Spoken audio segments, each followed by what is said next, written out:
Hello, I have a guest from the United States, from California. It's Patricia Damery. Hello, yes. Patricia. And she's written 2 books, Farming Soul. This is the one book, and the latest book is Snakes. That's a novel. Yes. And it's about, well, it's about life and the spirituality of things in your life. How did it start for you that you learned that there's more than the physical world?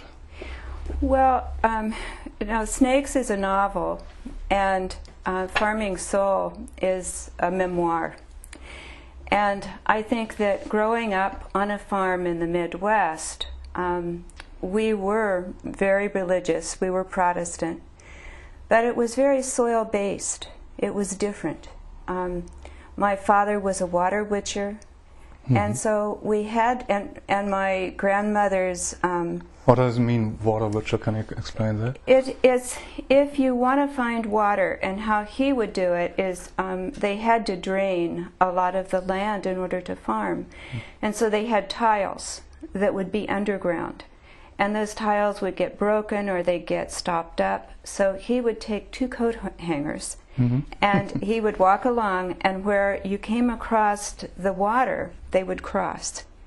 So he tested each of us to find out if you had that ability, which is basically that ability to let different brain waves operate at the same time. So you have not only beta, which we're into most of the time, but alpha, theta, and delta. And you learn to shift your consciousness. So it is that broader consciousness that, and more of the alpha brain waves, where you're more in resonance with what they call the Schumann resonance of the earth. Mm-hmm. And so our spirituality was very earth-based. There was a feeling of stewardship with the land and loving the land. But from a religious background, there's a God above there, and he's giving or taking or whatever? Yes. Or how Yes. did you learn it? I mean, there's a God that could also give you bad things if you are not what he expected. That was also there. But I remember there came a time in our church where at Easter, at Christmas, we would have a nativity scene. And for whatever reason, we got this Gnostic drama where I was Mary, and I was talking to Elizabeth about life, and about eternal life was really about abundant life. And in that moment, I had this epiphany that that state of mind that is eternity is where abundance is. It wasn't about being good or bad. It was really about being in that feeling at one, where then your aura expands. Mm-hmm. And how old were you then?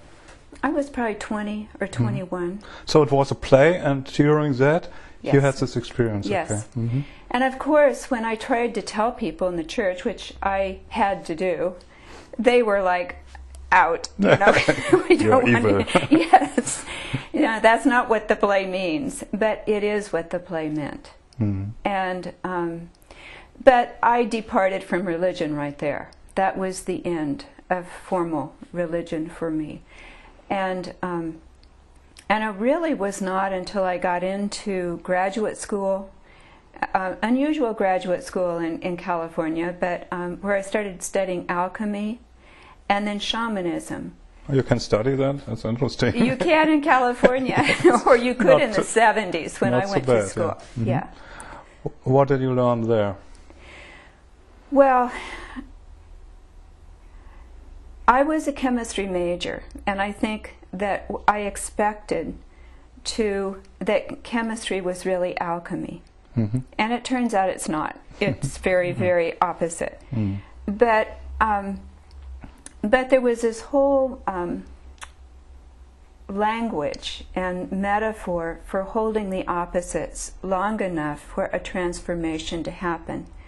And I understood that transformation was not necessarily on a material level. It was really some transcendent function that would happen. And I'm using some of my Jungian background here because I became a Jungian analyst eventually. But it's something that's neither one or the other, but it is truly a third. That is something you can't imagine, but it is a resolution to the problem of the opposites that you're holding. And so that kind of, along with, I had the good fortune of having a mentor who had studied with a Navajo medicine man for 16 years and had studied the symbolic healing through, through the Navajo system of sand paintings. And so he formed a study group that studied the overlap of analytical psychology and Native American peoples in shamanism, basically. And that study group was comprised of analytical psychologists, lay people, Native Americans, and it was there really that I had not only this didactic learning, but experiential studying of what does it mean to enter these other states at will and receive, be open and receptive in a way that you can experience reality in a much more full way. So what can you see auras or energies or whatever? What can you see or what? I can some. Yeah. And it isn't what I aim for, but it happens, and it happens more. I mean, one thing that's happened on our ranch is it's just very alive, as I think of it, with the spirit world. When you take photographs, there are orbs and shapes in it, and there's sounds and sometimes music playing. And I think that openness, I also think it's land that was used ceremonially for centuries.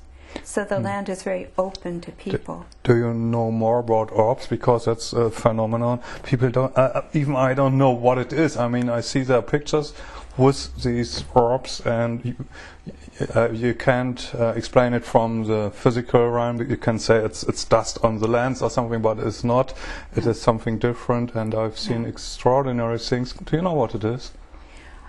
Probably not, but I think what I really like about it is it makes you hold the question of who are you, or what are you? And when you do that, there is communication. And that's all I can say. It's not in words. But the way I feel it is, I know, excuse me, when I feel this heart energy expand into the land and into the forest and into this meadow that I dearly love, I know if I take a picture at that point, there's going to be an orb. And that happens. So love is part of the medium. They respond to that. I think orbs is interesting because it only started with the digital cameras. It's not with the old film cameras, but it's in the digital world, and that is of course high tech, and it shows something that is beyond our physical materialistic world. That's right. And it confuses people. And you say it's if you have a connection and love to nature, is the connection to nature important to you? Absolutely, yes. It sustains me.